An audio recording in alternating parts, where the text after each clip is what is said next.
At ayan mga kakrito, sabi po sa ating balita dito ay Top XRP Validator. Don't forget those with you in your XRP journey once this happens. Ayan. Nakita natin kung paano po nagbabago ang ihip ng hangin sa market. Kadalasan, ang pinag-uusapan natin dito ay ang mga candles, ang mga support at resistance levels. Pero ngayon, gusto kong mag-iba ng direksyon. Meron pong isang mensahe dito na nag-viral sa loob ng ating community na galing po sa isang respetadong XRPL validator. Ang mensaheng ito ay hindi po tungkol sa kung gaano kalaki ang kikitain natin, kundi tungkol po ito sa kung sino ang kasama nating naglalakad sa gitna ng mahabang paglalakbay na ito.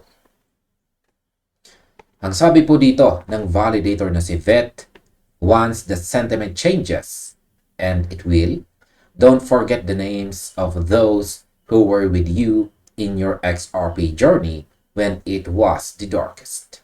Yan. Napakabigat at napakalinaw ng mensaheng ito. Sa ating mga taon na pag-hold kay XRP, hindi ba't dumaan tayo sa maraming pagkakataon na halos mawala na tayo ng pag-asa? Ito ang tinutukoy niyang darkest period ng ating journey. At ngayon nasa kalagitnaan na tayo ng taong 2026. Oras na para balikan ang mga taong nanatili sa tabi natin. At ayan, simulan po natin sa ating unang katanungan kung paano po natin dapat pahalagahan ang mga kasama natin dito sa community. Maraming mga kilalang figures sa ating community ang tumugon o nag-react po dito sa mensahe ni Vet. Isa po sa mga naging tugon ay mula sa XRPL contributor na si Unknown DLT. Ayan, highlight lang natin ang kanyang pangalan. Unknown DLT. At siya ay nagsabing sa huli, magiging magkakaibigan tayong lahat.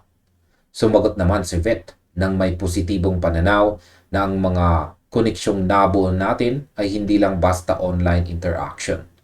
Ito ay isang bagay na binubuo natin araw-araw. Sa aking opinyon, ito ang kulang sa maraming crypto communities. Masyado tayong nakatutok sa financial gain, kaya nakakalimutan natin na ang mga taong nakakausap natin dito ay may mga totoong kwento at totoong sakripisyo. Ang pagbuo ng samahan sa loob ng crypto ay parang pagtatanim ng puno. Hindi mo agad makikita ang bunga. Pero habang lumalaki ito, kailangan mo ng mga taong magdidilig at magbabantay sa iyo kapag may bagyo. Ang mga taong kasama mo noong ang presyo ay tila walang patutunguhan, sila ang mga tunay na OG sa buhay mo. Huwag nating hayaan na ang pera ang magdikta kung sino ang dapat nating ituring na kaibigan. Ang relasyon na nabuo sa hirap ay mas matibay kaysa sa relasyong nabuo lang dahil sa excitement ng bull market. Ngayon ay magiging real-world friends na ba ang online connections? Si Brian Troiano naman dito. Yan. Isa po siyang active member. At siya po ay nagpahayag naman ng kanyang optimism. Naniniwala siya na marami sa mga online connections na ito ay magiging totoong pagkakaibigan sa labas ng mundo ng internet. Masasabi ko po rito ay sang-ayon ako.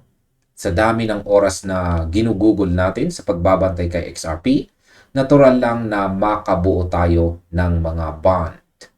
Ang pagkakaibigan ay hindi po nasusukat sa kung gaano mo kadalas nakikita ang tao ng personal, kundi sa kung gaano mo sila kadalas nakakasama sa pagharap sa mga hamon. Kung ang isang tao ay naging matatag na kakampi mo noong panahong halos lahat ay nanunokso kay XRP, hindi ba't sapat na dahilan iyon para pagkatiwalaan mo sila? Sa hinaharap, kapag nagtagumpay na ang lahat ng ating mga plano, mas masarap balikan ang mga alaala ng hirap kasama ang mga taong alam mong hindi ka iniwan. Ito ang tinatawag nating shared experience. Ngayon, dapat ba nating patawarin ang mga umiwas noong panahon ng hirap? Dito naging komplikado po ang usapan. Meron naman pong isang member dito na si Matrix Decoded. Yan. Si Matrix Decoded na nagtanong kung dapat ba nating tanggapin ang mga taong lumayo o nag-distance noong panahon na hirap si XRP. Ipinahiwatig niya na hindi madaling mag-rebuild ng relationship matapos ang mahabang panahon ng kawalan ng suporta o hidwaan. Sa aking opinyon, ito po ay isang mahirap na tanong. Pero sa tingin ko, depende po ito sa intensyon. May mga taong lumayo dahil po sa takot. At may mga taong lumayo dahil talagang hindi sila naniwala. Ang masasabi ko po, ang pagkakaibigan ay isang choice. Hindi natin pwedeng pilitin ang lahat na maging loyal. Pero para sa mga taong talagang nandyan noong kailangan mo sila ang dapat mong bigyan ng prioridad. Huwag kang mag-aksaya ng enerhiya sa mga taong babalik lang kapag maganda na ang sitwasyon. Ang pagpili ng iyong inner circle ay bahagi ng pag-mature bilang isang investor at bilang isang tao. Ipakita mo ang appreciation sa mga nanatiling tapat at huwag mo nang isipin ang mga taong hindi nakakita ng halaga mo noong wala ka pang nararating. Ngayon, ay kailangan ba nating maging maayos sa pamilya at kaibigan bago ang financial success? Dito, nagbigay din ang payo ng isang member na si JP. Yan. Ang sabi naman niya, ayusin natin ang relasyon natin sa ating mga pamilya at totoong kaibigan bago pa man magbago ang ating financial status.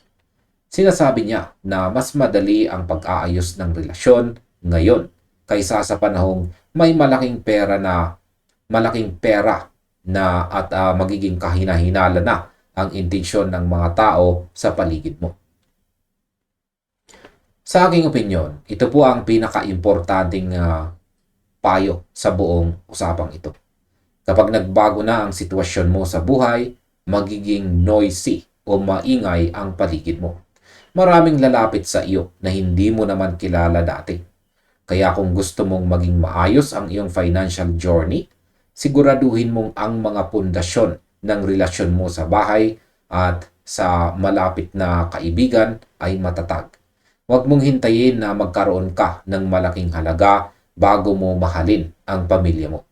Ang perang kikitain natin ay instrumento lang para sa mas magandang buhay.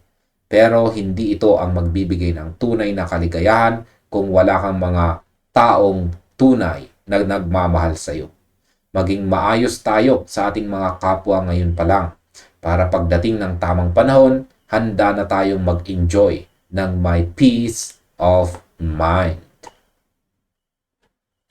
Ano naman ang kahulugan ng bond of brothers and sisters dito kay XRP? Yan, binanggit din ni Satvender Sago na ang mga XRP supporters ay parang isang bond of brothers and sisters. Ipinapaalala nito na ang pagkakaisa ay isa sa mga dahilan kung bakit matatag ang community na ito sa loob ng mahabang panahon.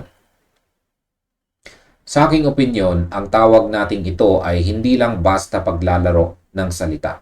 Kapag sinabi mong bond of brothers and sisters, ibig sabihin ay handa kayong magdamayan. Sa XRP, nakita natin ang iba't ibang klaseng pagsubok mula sa mga lawsuit hanggang sa mga market crashes. Pero nandito pa rin tayo.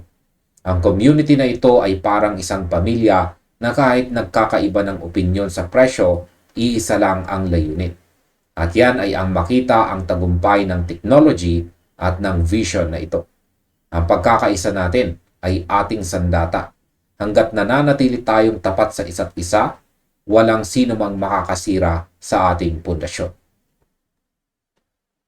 At sa kabuuan, nais ko pong ipaalala ng XRP journey natin ay hindi lang tungkol sa pag-abot ng ating mga goals sa TradingView. Ito ay tungkol po sa mga taong nakakasalamuhan natin habang naghihintay po tayo. Balikan natin ang mga taong kasama natin noong darkest times. Ipakita natin ang appreciation sa mga tunay na kasama.